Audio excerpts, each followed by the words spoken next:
Yeah. My name is Hanania, and I'm here with stand-up comic Jay Jurden, who just performed here at Augustana College.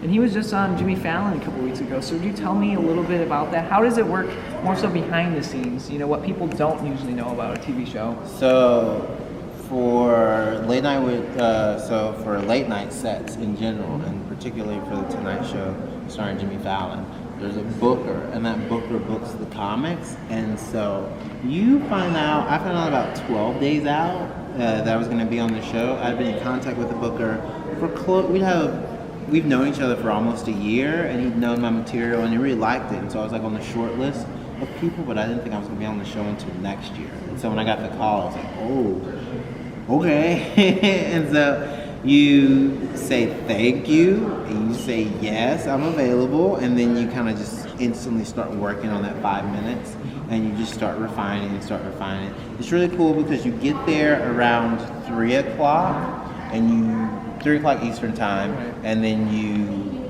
are kind of like in your dressing room, and then you do a rehearsal around 4:30, and then you go to hair and makeup, you get done up, you meet Jimmy, who's very kind and like super supportive. And then before you go out on stage for the actual set, you hear him telling the audience, like, this is this person's TV debut, this is their first time on the Tonight Show, like give them a lot of love, like, clap it up, so you get all this energy thrown at you the minute you come out there, and then you get to do your jokes, which is the best feeling in the world. So it was perfect, it was awesome, I love it. And with stand-up comedy, you're mentioning that, like, the mood of an audience. What do you think is the biggest challenge in sometimes quiet nights, you know, or sometimes an audience doesn't take well to some jokes? So how do you go about it as a comedian, like, if one of your, like, punchlines maybe doesn't make them laugh?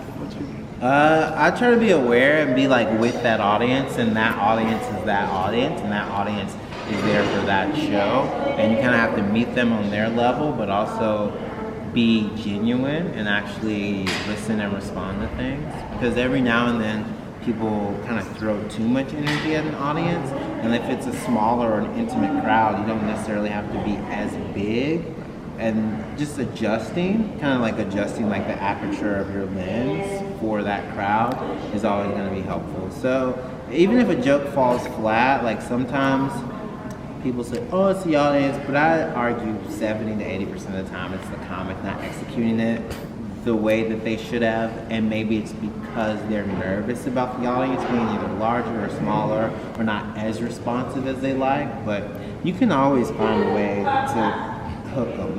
And for me, that's early. I want to get them early, and I want to make sure they understand the way I'm going to joke for the rest of my time on stage. Interesting. My final question is, what message do you have for just student, like the student body?